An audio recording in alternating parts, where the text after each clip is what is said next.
Welcome to Prabhavas kitchen.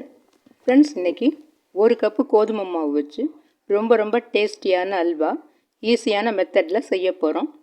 Tirunelveli halwa, இருட்டுக்கடை அல்வா இதெல்லாம் கடையில் போய் வாங்கணும்னு அவசியம் இல்லை. வீட்டிலையே ரொம்ப ஈஸியாக செய்ய முடியும்.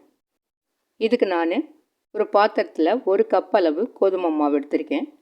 இதில் 4 கப் அளவு தண்ணி சேர்த்துட்டு ஒரு பிஞ்சு உப்பு சேர்த்து கட்டி இல்லாமல் நல்லா கரைச்சி விட்டுக்கலாம்.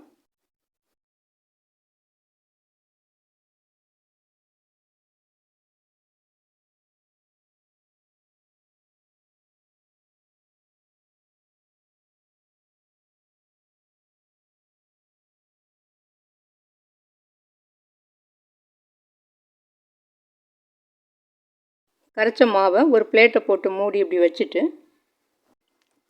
அடுத்து நேச்சுரல் ஃபுட் கலருக்காக கொஞ்சம் சர்க்கரையை நம்ம கேரமலைஸ் பண்ணிக்கலாம். அதுக்கு ஒரு இருப்பு சட்டியில் 2 டேபிள் ஸ்பூன் அளவு சர்க்கரை எடுத்துட்டு கொஞ்சமாக தண்ணி விட்டு ஸ்டவ்வை பற்ற வச்சிடலாம். இந்த சர்க்கரை கரைஞ்சி கொதிக்கிறப்ப ஃப்ளேமை கொஞ்சம் குறைச்சிட்டு லோ ஃப்ளேம்லேயே இது நல்லா ப்ரௌன் கலர் வர்ற வரைக்கும் கரண்டியால் கிளறி விட்டுட்டுருக்கலாம்.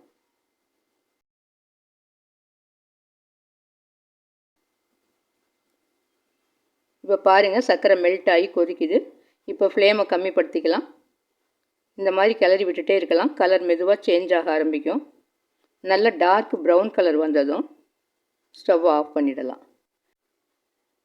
இப்போ பாருங்கள், நல்ல ப்ரௌன் ஆகிடுச்சு. ஸ்டவ் ஆஃப் பண்ணிடலாம். அடுத்து இப்போ ஒரு பேனை ஸ்டவ்வில் வச்சு அதில் கொஞ்சம் நெய் விட்டுக்கலாம். நான் 3/4 கப் அளவு நெய் எடுத்திருக்கேன்.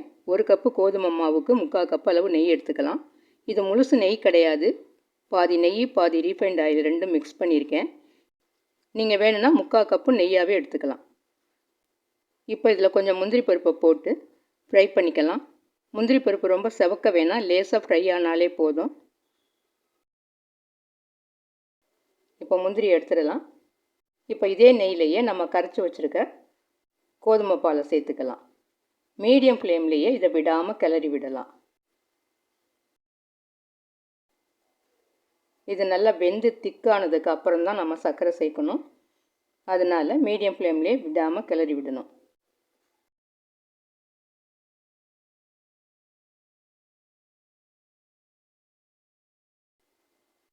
இப்போ இந்த பால் திக்காயிட்டு வருது.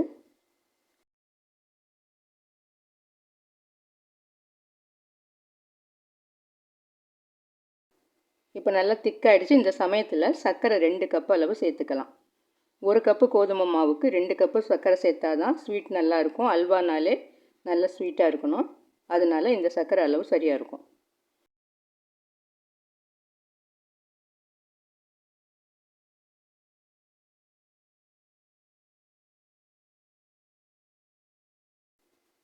இப்போ சர்க்கரை சேர்த்ததும் அது மெல்ட் ஆகி திரும்பவும் கொஞ்சம் தண்ணி ஆகிடும். இதை விடாமல் கிளறி விட்டுட்டே இருக்கணும்.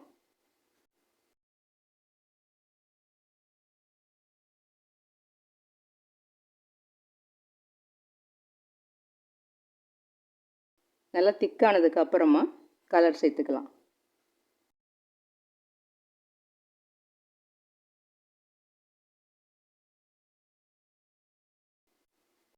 இப்போ அல்வா நல்லா திக்காயிட்டு வருது. இந்த சமயத்தில் நேச்சுரல் கலரை சேர்த்துக்கலாம். நம்ம கேரமலைஸ் பண்ணி வச்சுருக்க சர்க்கரையை இப்போ இதை சேர்த்து நல்லா கிளறி விடலாம்.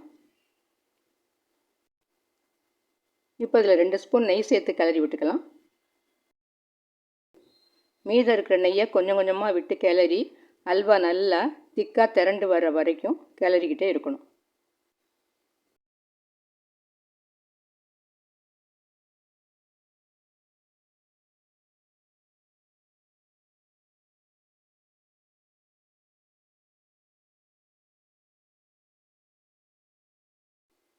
இப்போ இன்னும் கொஞ்சம் நெய் விட்டு கிளறி விட்டுக்கலாம்.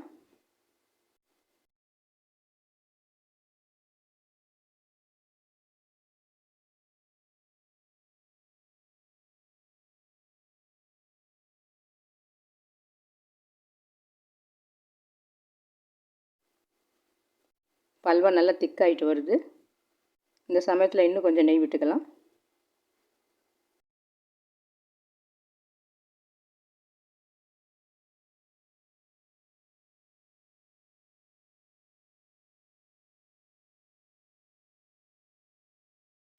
இப்போ அல்வா நல்லா திக்காயிட்டு வருது. இந்த சமயத்தில் வறுத்த முந்திரியை சேர்த்துட்டு 1/2 டீஸ்பூன் ஏலக்காய் பொடி சேர்த்துக்கலாம்.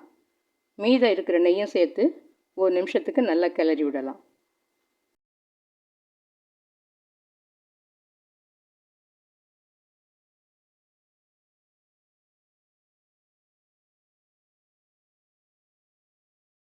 இப்போ அல்வா நல்லா ஒட்டாமல் திரண்டு வருது. இந்த சமயத்தில் ஸ்டவ்வை ஆஃப் பண்ணிவிட்டு இதை வேறு ஒரு பாத்திரத்துக்கு ட்ரான்ஸ்ஃபர் பண்ணிக்கலாம்.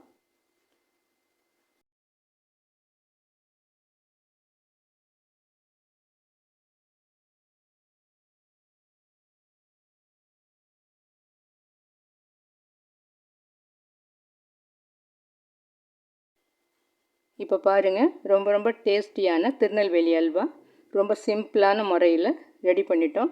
இந்த டிஷ்ஷு பிடிச்சிருந்ததுன்னா லைக் பண்ணுங்கள், ஷேர் பண்ணுங்கள், மறக்காமல் சப்ஸ்கிரைப் பண்ணுங்கள். நன்றி.